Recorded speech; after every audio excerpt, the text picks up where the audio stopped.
Mission 100% en Bénin sur 6 cas. Au Bénin, la situation financière suscite depuis quelques jours de vives polémiques. Le récent passage d'une mission du Fonds monétaire international, loin d'apaiser la controverse, en a plutôt rajouté une certaine dose. Une dose suffisamment inquiétante pour ne pas laisser l'opinion indifférente. Une touche du FMI toutefois contestée par des proches de l'ancien régime qui, ouvertement indexé, évoque un précédent rapport de la même institution qui laisserait croire le contraire. Mais devant la représentation nationale ce mardi, l'agentier national a été clair, le FMI ne fait pas de politique. Entre politique et objectivité, à quel rôle joue le FMI? Eh bien, on en parle dans un instant avec nos débatteurs en plateau. Mais avant, escale numéro 1, la revue des titres des journaux. Kodjovia Metolo, bonjour. Bonjour Emmanuel Crépi. Une fois encore, on fait avec vous ce jeudi la revue des titres à la une des quotidiens béninois qui sont parus ce matin à Cotonou. C'est bien cela, Emmanuel Crépi. La plupart des canards sont largement revenus donc, sur le Conseil des ministres qui a procédé donc, aux nominations des préfets des 12 départements désormais dont dispose le Bénin. Et si vous le voulez bien, on peut y aller. On y va, Kodjovia Metolo. Merci donc à vous Emmanuel Crépi avec le quotidien Actu Express. On démarre et qui met en manchette Modeste Toboula à la préfecture du littoral. La prime à l'engagement citoyen, la reconnaissance des mérites d'un jeune premier et toujours avec ce quotidien. Nomination des 12 préfets, la noblesse du combat de Maître Abou Seibou et des siens. Alors, c'est bien sûr ce titre relatif donc au mécontentement dans le secteur judiciaire. Nomination des 12 préfets, talon libère tout le peuple béninois. Une marque de courage politique, une matérialisation des engagements pour le réel développement. Écrit donc le journal Actu Express. Cocorico Info, le gratuit béninois. Complicité de certains pharmaciens du Bénin dans la cession d'un produit sensible à hors la loi. Le ministère de la Santé entre sanctions et soutient un produit de 1600 francs CFA cédé à 10 000 francs CFA. Conseil des ministres du 22 juin 2016, les 12 préfets et les nouveaux chefs-lieux connus. Info Plus. Plutôt que de s'occuper des problèmes pressants des populations, le gouvernement fait du dilatoire sur la dette intérieure, trop d'intoxication. La boussole. Soutien des fous du roi au président Patrice Talon, Frédéric Bianzin et ses acolytes à nouveau dans la crise de folie. Conseil des ministres, le gouvernement Talon affirme son autorité et nomme enfin les 12 préfets. La nouvelle génération, Conseil des ministres du mercredi 22 juin 2016, les 12 nouveaux préfets des 12 nouveaux départements du Bénin connus et puis gouvernance du Bénin. Lentement mais sûrement, Talon s'impose dans tous les secteurs.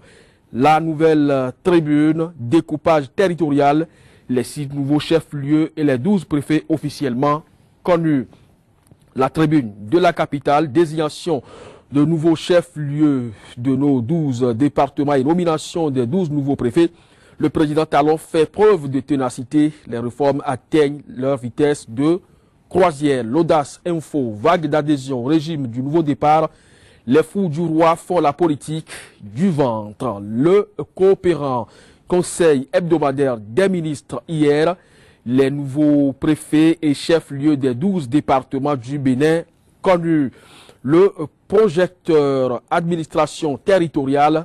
Voici la liste intégrale des 12 chefs-lieux des départements et 12 nouveaux préfet, l'économiste, 2,2 milliards de francs CFA de dette publique. Les chiffres condamnent Kouché au silence. Nouveau découpage territorial du Bénin, les 12 préfets connus, les femmes écartées. Mutation info, règlement 14 de l'UEMOA, une charge de trop sur les essieux des transporteurs. C'est donc une interrogation à la une de ce journal qui met également en deuxième titre Conseil des ministres de ce mercredi, Christophe Megbedi nommé préfet du Koufo Nord-Sud quotidien. Chef-lieu des départements et nouveaux préfets, Talon réussi, Laoukérékou et Yaï ont échoué. Et puis commission de vérification des concours, fraude, le rapport déposé lundi dernier, l'annulation certaine. Nouvelle expression, conseil des ministres, les préfets des 12 départements connus, le gouvernement tient bon face à la contestation des chefs lieux, puis soleil levant, Emmanuel Crépi. Ce sera donc avec ce journal que nous allons donc clôturer. Quinquennat 2006-2016, les réalisations de Yaï dans la santé, les microcrédits et l'emploi des jeunes et des femmes. Et puis soulèvement populaire dans la commune de Savalou, suite au choix de Dassa comme chef-lieu des collines, le calme et la sagesse doivent guider les fils et filles du roi Soha, préconise le journal Soleil Levant. Ainsi se présente l'actualité telle que relayée par les quotidiens béninois qui nous sont parvenus ce jeudi matin. Kodjovia Métonou, merci d'avoir une fois encore feuilleté pour nous ces journaux. On vous laisse partir, mais pendant ce temps s'installent nos débatteurs que nous retrouvons juste après ceci. Sika TV fait désormais escale dans chacun des pays africains. Escale numéro 1, le Bénin.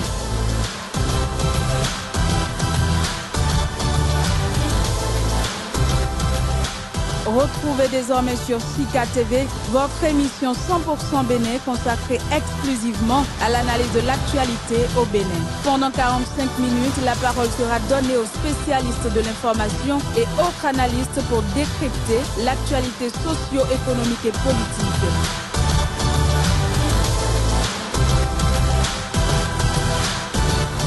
« 100% Bénin, c'est du lundi au vendredi sur Sika, le vrai visage de l'actualité en Afrique.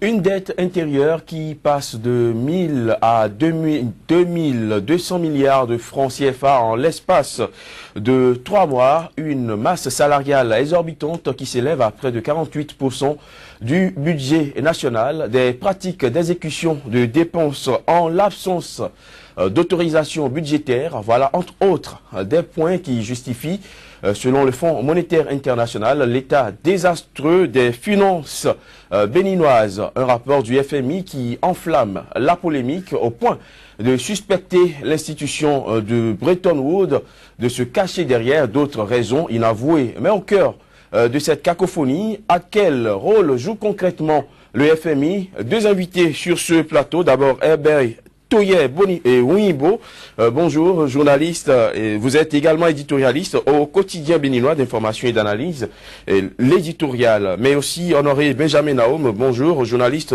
vous êtes également rédacteur en chef de Soleil FM, radio qui émet à Cotonou au Bénin. Bonjour à vous et merci d'être sur ce plateau de 100% Bénin. Bonjour. Bonjour.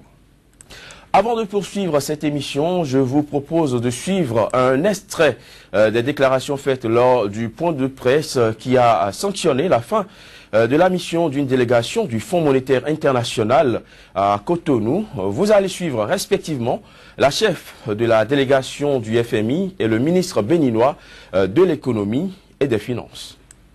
Nous avons observé pendant le quatrième trimestre 2015, le premier trimestre 2015, une surexécution des dépenses très significative qui a créé une dynamique de la dette qui est clairement non soutenable.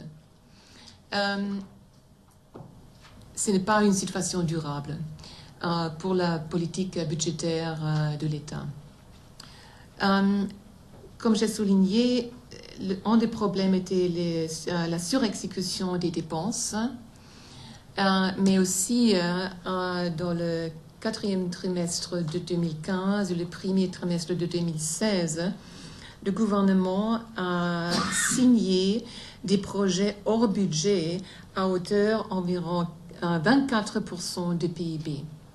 Ce sont des projets d'investissement, mais gérés d'une manière qui soulève des préoccupations graves en ce qui concerne la gouvernance et les qualités de ces projets. Le Fonds monétaire a parlé tout à l'heure de projets qui représentent un quart du produit intérieur brut, un quart de notre production intérieure brute. sur 3 mois à peu près, janvier à mars, endetter le pays pour plus de 1200 milliards. C'est des décisions qui, de dehors, inquiètent les bailleurs, à juste titre. Donc, il fallait aller là-bas pour expliquer ce que nous avons fait. Il fallait aller là-bas pour donner nos intentions sur ce que nous comptons faire désormais une fois que nous avons éliminé ces projets. Nous sommes revenus avec une aide de 4 millions d'euros justement pour pouvoir mobiliser les compétences qu'il faut pour nous accompagner dans la formulation de certains projets, dans les études de faisabilité et dans l'accompagnement pour les réformes. Nous avons demandé et obtenu qu'une mission de l'Union européenne arrive très vite pour qu'on pose les bases des actions à mener pour que le programme numéro 11, du fait que je rappelle qui est de montant de 372 millions d'euros et qui aujourd'hui, à cause de l'inconséquence de ce qu'on a pu faire par le passé, se trouve gelé, qu'on fasse les bonnes choses maintenant pour que le programme démarre parce que nous avons accusé énormément de retard. Et notre intention, c'est dès le mois de juillet de réaliser cette mission. Cette fois-ci, l'Union européenne et ses experts qui arrivent, nous les accompagnons et nous définirons une feuille de route claire qui aboutira à nous donner les capacités de pouvoir utiliser ces financements pour transformer la vie de nos citoyens. Sur l'exécution des dépenses qui a créé une dynamique de la dette clairement non soutenable, signature des projets hors budget au premier trimestre de 2016 à hauteur de 24% du produit intérieur brut. Honoré Benjamin Naoum, réaction. D'abord, moi, je ne suis pas étonné. Je ne suis pas étonné parce que je fais partie de ceux qui pensent véritablement que la gestion de Boni Yayi n'a pas été catholique sur le plan finance. Et beaucoup de citoyens le savent.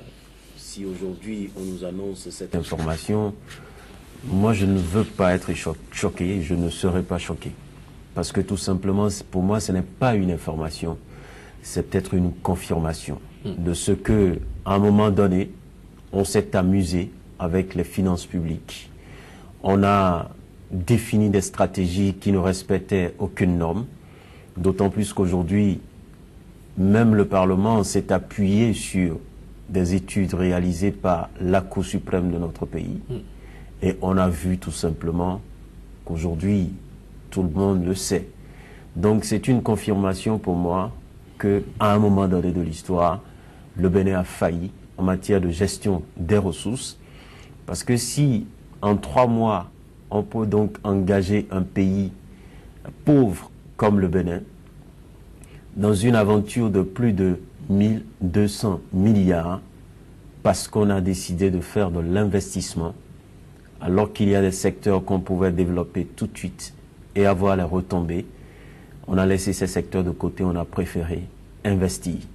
Investir dans quels projets? Les projets d'infrastructure qui ne vont pas rapporter tout de suite de l'argent. Donc, ce qui est encore plus grave ici, c'est que on a un budget et on passe à côté du budget. C'est ça qui démontre une fois encore que nous avons eu pendant 10 ans quelqu'un qui nous a toujours chanté l'orthodoxie, mais faisait autre chose à côté. Donc, les Béninois doivent comprendre une chose, on a failli par le passé et maintenant, il ne faut plus jamais faire ces erreurs-là. Herbert Touye-Ouibo, nous avons tous suivi l'élément où la délégation du Fonds monétaire international en fin de séjour au Bénin s'est adressée à la presse par rapport à la situation des finances de l'État. Oui, j'ai suivi le communiqué comme vous, et je l'ai lu, mais je voudrais prendre de la hauteur et demander une lecture apaisée.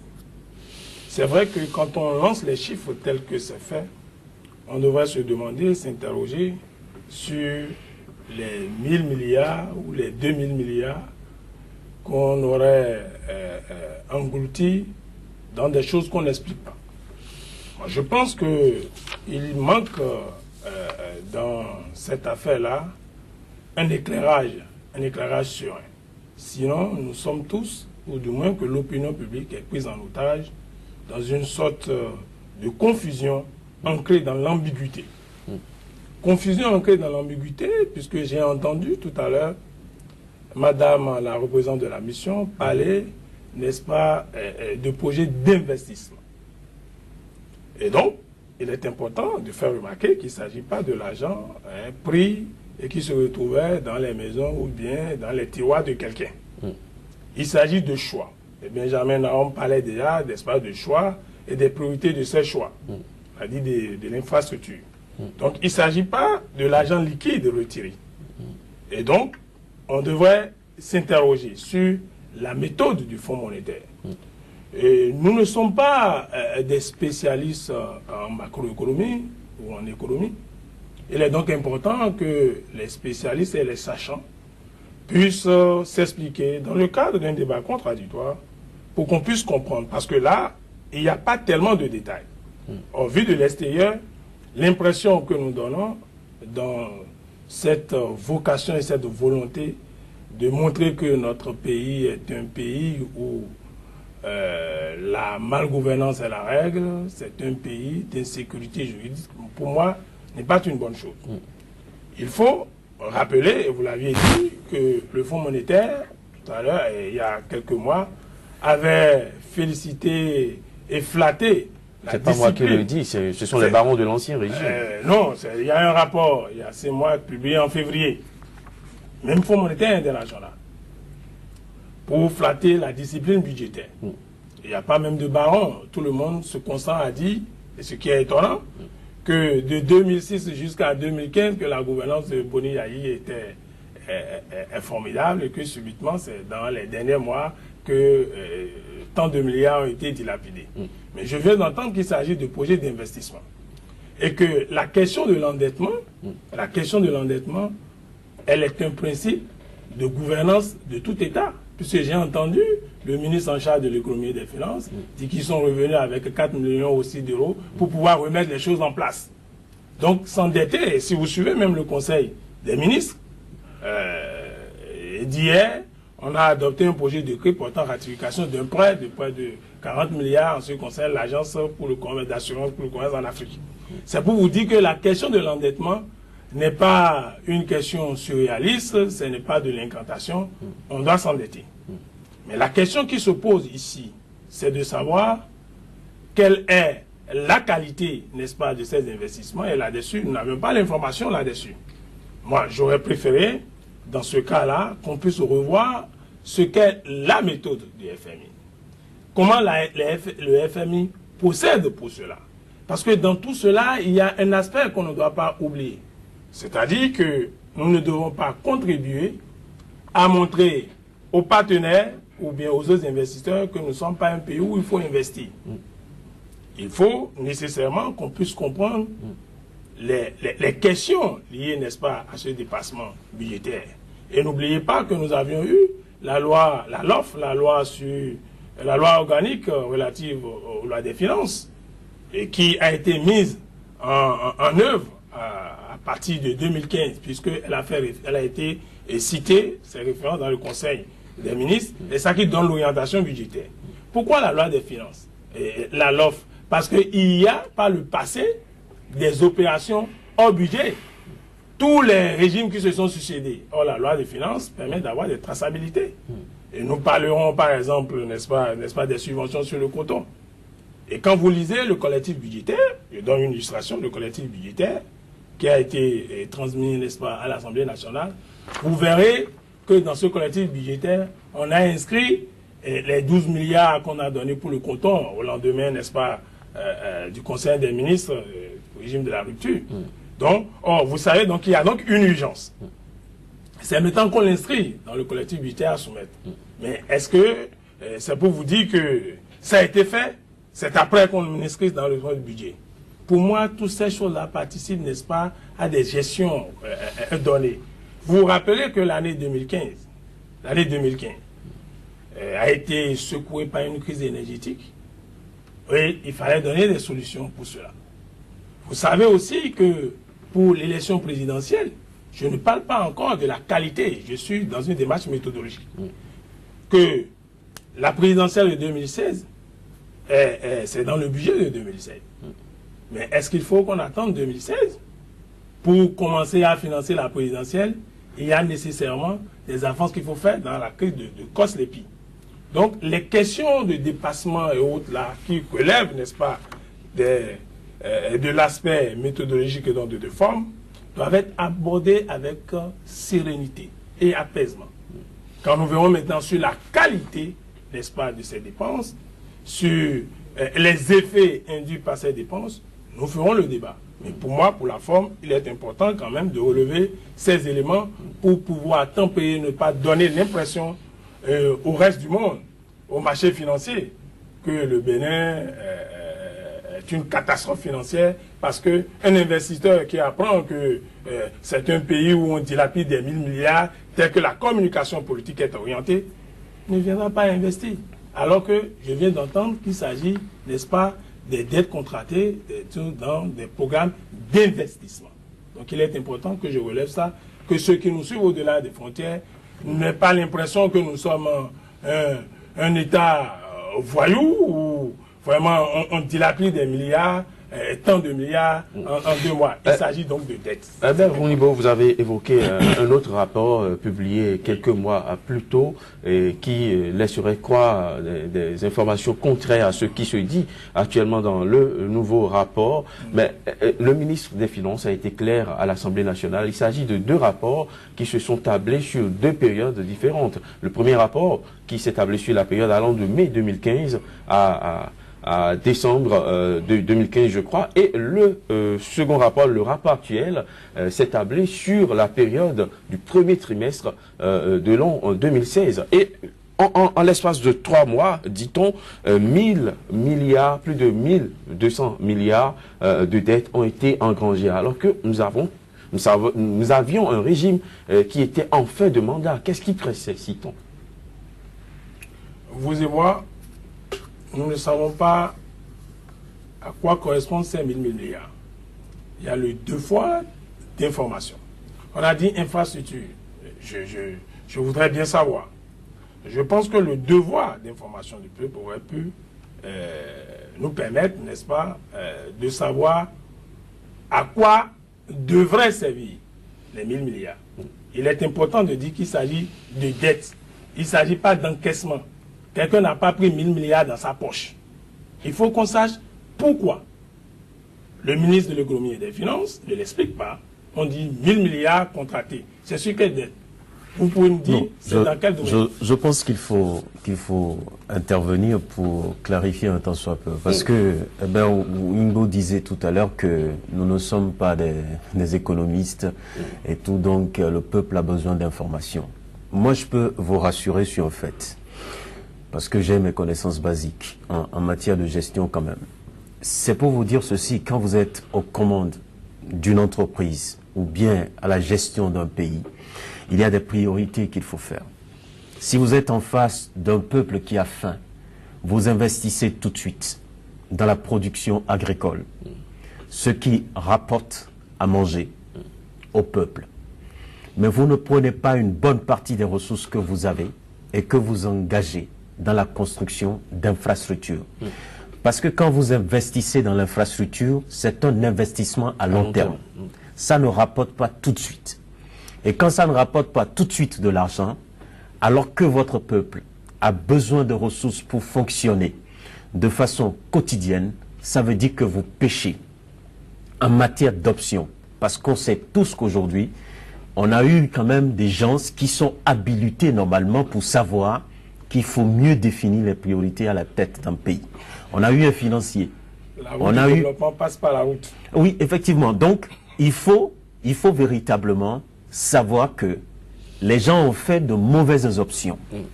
Et quand vous faites de mauvaises options, on ne peut que vous dire que vous avez gaffé. On ne parle pas encore d'investissement, on ne dit pas, parce que j'ai l'impression que Herbert Thier a dit qu'on n'a pas volé de l'argent, si je comprends bien. Mais si vous péchez en matière de finances, c'est que vous avez péché. Et même si vous dites que les gens n'ont pas volé de l'argent, il y a plusieurs manières pour voler de l'argent dans notre pays. Ah bon? Je peux vous le dire. Parce que quand vous accordez un marché à quelqu'un pour construire des routes, mais la personne vous donne des ristournes. Vous comprenez? Donc on peut le pas. Mais c'est ça. Tous, à quelle hauteur? Vous savez très bien combien on donne. En tout cas, plus de 10%. Plus de 10% des ressources déboursées qui vont vers ces entreprises qui gagnent ces projets. On paye des ristournes. Sinon, comment comprendre du jour au lendemain un individu qu'on place à la tête d'un projet ou bien d'un ministère et qui, 3 mois, 5 mois après, commence par faire des investissements énormes dans son village? Construit des maisons et autres des villas, c'est à cause des 10%. Il y a d'autres dans ce pays qu'on a connus qui ne recevaient même pas de l'argent. Quand vous leur donnez, quand ils vous donnent un projet, quand ils vous accordent le financement pour un projet, vous construisez une maison. Il y a plusieurs manières pour voler de l'argent. Il y a plusieurs manières pour détourner. Après, qu'est-ce que nous avons? Je parle du peuple, les éléphants blancs. Rassurez-vous, le président Boni Yayi avec son équipe ont péché en termes d'options, en termes de gestion des ressources publiques. Et il faut le dire, il ne faut plus jamais avoir la langue de bois. Il faut dire les choses. Maintenant, si vous revenez sur la préoccupation concernant le Fonds monétaire international, moi je voudrais dire au peuple béninois de ne plus jamais écouter, je dis bien de ne plus jamais écouter les communications faites par les partenaires au développement. Parce qu'ils sont dans un rôle diplomatique. Moi je peux vous dire, avant les élections de 2011, moi j'ai assisté à une réunion au niveau de la Banque mondiale avec beaucoup d'acteurs de la société civile. Je ne veux pas les citer ici. On nous a démontré, preuve à l'appui, avec les indicateurs, les chiffres qu'il faut, que le Bénin n'a pas progressé. Je parle de 2006 à 2011 à la veille des élections. Je vous ai dit, j'ai demandé ce rapport, j'ai demandé qu'on nous donne les documents qui ont été projetés, mais la Banque mondiale, ils ont refusé. Ils ont dit, ce n'est pas notre rôle de vous remettre. Mais nous vous informons en tant qu'acteurs de société, en tant que journalistes, pour que vous puissiez savoir l'état de votre pays. Maintenant, c'est à vous de faire le travail sur le terrain. Parce que nous sommes dans un rôle diplomatique. C'est ce qu'on nous a répondu. Ça veut dire que le pays ne se portait pas bien. Mais ce n'est pas aux partenaires, ce n'est pas au Fonds monétaire international, ce n'est pas la Banque mondiale de venir dire au peuple béninois que votre pays se porte mal. Parce que là, il y a une crise qui naît tout de suite entre, comment dire, on vous déclare persona non grata et tout. Donc, eux, ils sont dans un langage diplomatique. Mais le peuple doit pouvoir aller à la quête de l'information pour savoir véritablement comment les ressources étaient gérées. Ce peuple a été passif. Nous sommes tous condamnables. Et nous devrions savoir aujourd'hui qu'il est temps d'ouvrir la bouche. Il est temps d'ouvrir les yeux pour chercher à savoir ce qu'on fait avec l'argent public.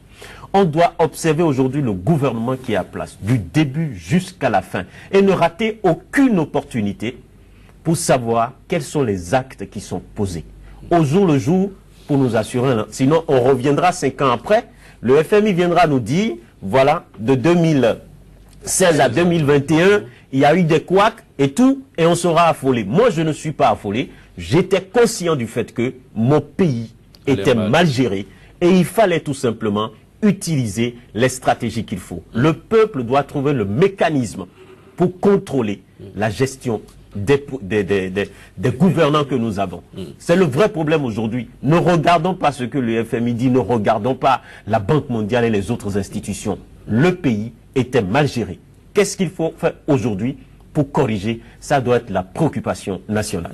Mais Honoré Benjamin Naoum, le FMI se situe à une position aujourd'hui où l'institution est mal vue d'une part et bien vue de l'autre. Le FMI aurait-il un intérêt à annoncer des chiffres erronés, ou soit pour avantager un tel, ou soit pour désavantager un tel autre? C'est pourquoi je dis, moi je ne suis pas préoccupé. Moi je ne suis pas préoccupé. Le Fonds monétaire international est dans son rôle. Ils sont venus pour une mission. Et quand ils viennent, ils font quoi? Ils font des observations. Le FMI contrôle.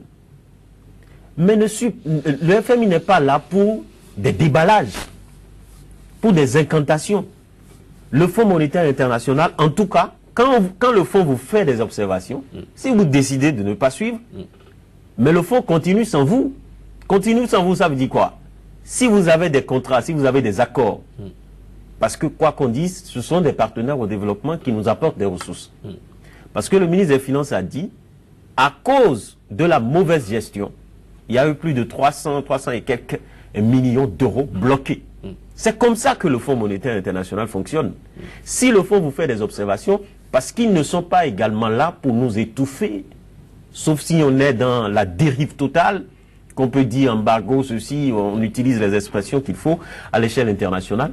Mais le fonds est là pour vous dire, vous êtes en train de poser des actes qui ne nous rassurent pas. Changez de direction, sinon on ne vous donne plus de ressources. C'est comme ça que le Fonds monétaire international et les autres partenaires au développement fonctionnent. Maintenant, si on a eu l'opportunité d'entendre cette fois-ci le Fonds monétaire international nous donner des chiffres, mais je peux vous assurer une chose. Ce discours que vous avez entendu du Fonds monétaire international sur l'ancien régime de Boni Yayi, vous n'allez jamais entendre un discours pareil durant le mandat de Patrice Talon. Je peux vous le dire, s'il y a des dégâts énormes, ce n'est pas au Fonds monétaire international de venir sur la place publique pour vous donner ces informations. Ce qui facilite la tâche aujourd'hui, nous sommes dans une transition. Et le gouvernement actuel est allé vers le fonds pour dire, bon, quelle est la situation? Comment on fait pour débloquer? Ils nous ont fait un point au peuple béninois. Nous devions tout simplement prendre note que le pays était mal géré. Et maintenant, qu'est-ce qu'il faut faire pour aller de l'avant? Ne regardons pas ce que le Fonds monétaire international dit. Le fonds est là pour donner des observations, des orientations, mais c'est à nous, peuple béninois, d'exiger une meilleure qualité dans la gestion des ressources publiques. Oui, bon, de l'autre côté, du côté de l'ancien régime, on considère désormais, même les gens sont allés jusqu'à considérer le Fonds monétaire international comme une institution politique finalement, à la solde du pouvoir en place. Le FMI aurait-il un intérêt à avancer des chiffres qui forcément ne sont pas réalistes? Non, je n'ose pas croire que le Fonds monétaire national soit une institution qu'on manipule pour atteindre des objectifs ou bien qu'on prépare pour pouvoir avoir du crédit. Je n'ose pas croire. Mais j'ai une convergence de vue avec Benjamin Naoum, c'est par rapport aux institutions internationales. Et ces institutions internationales, vous voyez, il faut se méfier de leur rapport. Moi, je pense souvent, vous vous rappelez l'histoire du mécanisme africain des pairs, ici, avec les institutions internationales et tout ce qui a eu lieu avec sa présidente, dont j'oublie le nom, et il faut, voilà, Madame Savané. Donc pour moi, les institutions internationales, je les regarde un peu comme des institutions. Benjamin Naoum a trouvé le mot soutenu, qui font des déclarations diplomatiques. Et oui, et c'est ça, le Fonds monétaire international, ce ne sont pas des institutions où il y a des gens qui sont là pour avoir des qualités pour être au paradis. Non. La même institution a une méthode. Vous voyez, la mission qui est venue en novembre et dont nous avions eu le rapport en février. Est-ce que vous voyez? Et quand le Fonds monétaire national fait des observations, ces premières observations n'engagent pas le conseil d'administration du Fonds monétaire. Il y a la partie, l'État, qui fait aussi des contre-observations. Et ils font une sorte de synthèse, n'est-ce pas? Et c'est que cette synthèse que vous voyez. Donc il ne s'agit que des orientations. Ici, on peut s'étonner, c'est vrai, à la fin, ils disent que les avis émis n'engagent pas encore le conseil parce qu'il faut que ça aille là-bas, que ça soit adopté. On peut, n'est-ce pas, s'interroger sur cette célérité, n'est-ce pas, du Fonds monétaire international à la demande. Il faut voir que c'est à la demande du gouvernement béninois. À la demande du gouvernement béninois qui sont venus en juin. Ils ont produit un rapport en juin et il n'y a pas d'observation contradictoire. Parce que quand vous faites vos observations, que ce soit même en matière d'audit, c'est qu'il faut que la partie que vous avez auditée ou que vous avez observée puisse faire des observations. Ceux-là ne sont pas là. À la faveur de la présidentielle du 20 mars dernier, ils sont partis. Donc il n'y a pas de contre-observation. Mais au-delà de la polémique suscitée, au-delà de la polémique, et c'est là-dessus que j'explore la même sphère de perspective que Naoum, il nous appartient, nous Béninois, de suivre la qualité de la gouvernance et de les dénoncer. J'ai été aussi surpris, comme lui. Il a fait allusion tout à l'heure à un rapport de la Banque mondiale. Mais quand vous entendez les acteurs actuels, aussi bien au gouvernement, des anciens parlementaires, c'est que le pays allait très bien de 2006 à 2015.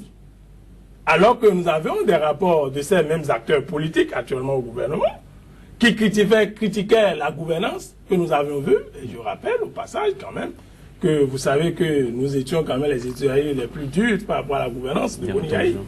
Mais je constate que les hauts dignitaires du Fonds monétaire international pour l'Afrique disent que tout va bien, que ce n'est qu'à partir de 2014, 2015 que la gouvernance, non, c'est pas possible. C'est pas possible. Donc, les communiqués du FMI et autres, là, moi, je les prends comme des documents nécessaires pour remplir nos pages. Mais dans le fond, il faut... Il y a des orientations. À ce point, il y a des orientations. Oui, dedans, il y a des orientations. Oui. C'est-à-dire, il y a des orientations. C'est beaucoup plus comme... C'est que des orientations. Il y a aussi un secret d'État. Quand vous voulez prendre de prêts auprès de ces institutions, vous n'avez aucun intérêt à dire que vous faites très bien. Il faut venir en aide à ceux qui sont en difficulté. Et la preuve, c'est que vous avez entendu le ministre des Finances dire qu'ils sont revenus avec 4 millions d'euros pour pouvoir débloquer les choses. Parce qu'il y avait 350 qui étaient bloqués quelque part par le fonds et autres là. Donc pour moi, tout ça la passe dans une stratégie. Quoi qu'il en soit, il est important pour le devoir d'information qu'on ne navigue plus dans la confusion, ancrée dans l'ambiguïté. Il est important qu'on sache, puisque tout à l'heure, j'ai entendu mon confrère parler d'options et d'orientation. Mais nous devons savoir les options et les orientations. D'où la nécessité de confrontation. Il faut qu'on sache. Parce que quand on dit 1000 milliards, moi je m'interroge. Je veux savoir quelles sont les options. Parce que le gouvernement dit qu'ils n'ont pas tout annulé. C'est pas tous les contrats qui ont été annulés. Enfin, les dettes contractées, il y a certains... C'est ça la pertinence. Il faut voir la pertinence. Mais donc, oui, il faut voir la pertinence, il faut qu'on sache. Mais l'opacité qui entoure la communication gouvernementale ne nous permet pas, nous, ouvriers de l'information, d'informer le peuple. On a parlé tout à l'heure de la limitation de l'agriculture, ce qui est une grande priorité aussi. Je n'en disconviens pas. Tout comme les routes constituent pour nous aussi une priorité. Si nous produisons les denrées à l'intérieur du pays et que nous n'avons pas des pistes pour les amener vers les centres pour faire la commercialisation, c'est un problème. Mais tout cela, il faut un dosage. Je pense que l'orientation... C'est pas pour ça qu'il faut aller réaliser des routes dans un environnement où il n'y a qu'un usager par jour. Vous voyez, oui, c'est là où les options, la qualité de la gestion. Je pense que... Oui. C'est là où on a failli. Ayons le courage de le dire. Non, on aura le courage de dire tout ce qui ne va pas. Parce que, de toutes les façons, moi, je n'ai pas été ministre de Boni Yayi. Je n'ai même d'abord aucun intérêt, n'est-ce pas, à me mettre à justifier une option au gouvernemental. Ceux qui ont la charge de justifier ces options et de faire ces options, et c'est cela même qui est intéressant dans la LOF, qui est mise en œuvre à partir de 2015. Et le gouvernement, c'est heureux qu'il fasse allusion, n'est-ce pas, à la LOF, à la loi organique relative aux lois des finances, qui exige, instaure, n'est-ce pas, un débat d'orientation budgétaire à l'Assemblée. C'est quoi le débat d'orientation budgétaire? Et c'est là que nous avons les options. Et c'est là que l'Assemblée nationale devrait, s'il y a besoin, amender et dire non, cette option que vous faites, cette orientation budgétaire que vous êtes en train de faire, n'est pas compatible, n'est-ce pas, à nos priorités. Si la LOF était mise en application 10 ans, 15 ans avant, on saurait si notre priorité serait de faire des infrastructures, comme vous dites, ou bien d'investir. Et c'est en cela que nous sommes tous coupables. Donc là, nous sommes tous coupables. Et c'est oui, je suis d'accord. Surtout les députés. À l'Assemblée nationale, toutes tendances confondues. Parce que quand on dit autre là, on a l'impression, c'est vrai qu'actuellement, vous savez, la majorité a changé de camp à l'Assemblée nationale. Et puis subitement, les députés qui étaient de la majorité présidentielle qui soutiennent l'action de Boni Yayi sont devenus maintenant des gens qui applaudissent, n'est-ce pas, le nouveau régime et qui ont oublié d'assumer les responsabilités dans les votes, n'est-ce pas, de certaines lois qu'ils ont eu à faire. Et puis vous savez très bien que les ordonnances prises, c'était pas à partir de 2000, c'est pas le trimestre. Moi, je refuse cette volonté. Justement, vous estimez que tout n'était pas allé du bon côté sous Boni Yayi, mais depuis un certain temps, Honoré Benjamin Naoum, une certaine communication veut faire croire à tout le peuple que la gestion de Boni Yayi a été une gestion parfaite. C'est ce qu'on remarque depuis un certain temps. J'ai l'impression qu'on n'est plus dans le même pays. Non, on est dans le même pays. On est dans le même pays, mais il y a certains qui ont décidé tout simplement de nous saouler, de nous saouler proprement. Et moi, je m'interroge aujourd'hui, qu'est-ce que Boni Yayi cherche? C'est la question qui me vient à l'esprit. qu'est-ce que Boni Yayi cherche dans cette communication à outrance? Parce que je ne comprends pas. Là où on est en train de dire, par exemple, normaux communication, mais il y a quelqu'un d'autre qui a quitté le pouvoir, mais qui est dans une communication farouche. Parce que je vois à la une des quotidiens, tous les jours, les gens défilent encore, vous avez encore lu ce matin, où on nous montre combien Yayi Boni a été bon dans tel ou tel domaine, et nous on est là aujourd'hui. Honnêtement parlant, soyons sincères avec nous-mêmes. Moi je m'interroge, je ne sais pas l'objectif. Est-ce que Boni Yayi sera candidat à l'élection pour les députés en 2019 ou bien il sera maire de Tchaourou prochainement? Moi, je me pose des questions parce que je m'interroge. Je ne sais pas pourquoi Boni Yayi communique. Que Boni Yayi nous colle la paix et qu'on regarde la gestion. Ce qu'il a fait, c'est du passé. Il y a des erreurs.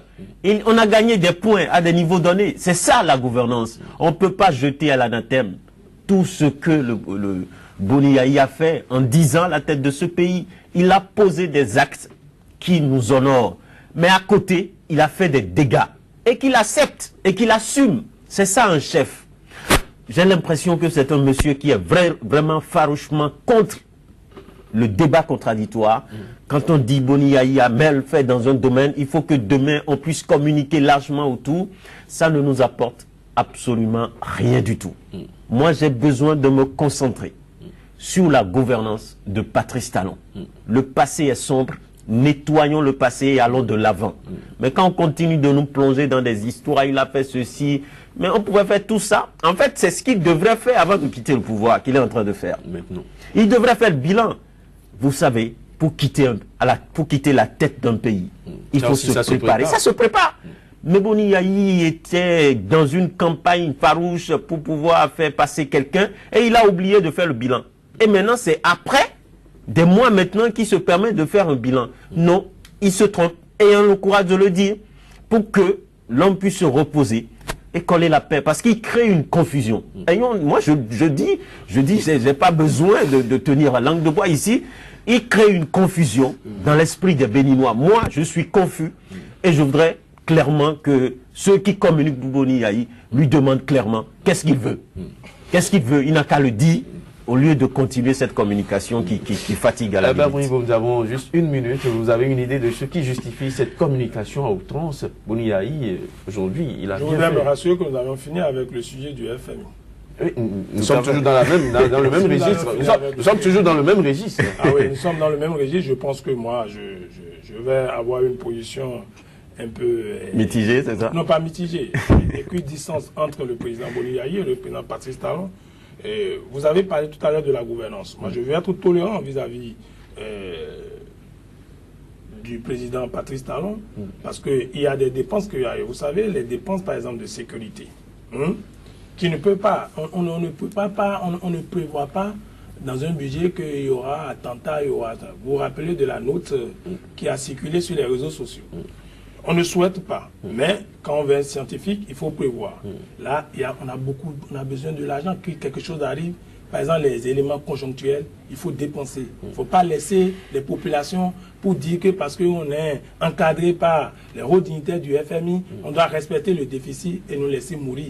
S'il y a crise énergétique, nous avons besoin du courant, de l'énergie. S'il faut s'endetter pour que nous ayons du courant, il faut s'endetter pour que nous ayons du courant. S'il faut donner de l'argent pour que notre sécurité soit assurée, il ne faut pas rester là à dire l'offre, budget, le ratio de 3%. C'est pas pour ça qu'il faut autoriser un décaissement de 3 milliards à la fin, à quelques jours d'une élection pour dire qu'on va financer dans le courant. N'encourageons pas ces choses-là. Non, on n'encourage pas. Soyons sincères avec nous-mêmes. Je suis sincère, et je veux être correct. Ce que je suis en train de dire, c'est que ceux qui ont eu la pratique du budget, ils savent très bien. Mais il est important dans le cadre des 100 premiers jours, et je suis heureux qu'on aurait les dire. Mais nous ne pouvons pas rester dans un pays où il n'y a pas de débat contradictoire. Et je me désole que depuis qu'on est en train de dire milliards, que nous, moi, je commence d'abord à balayer notre problème.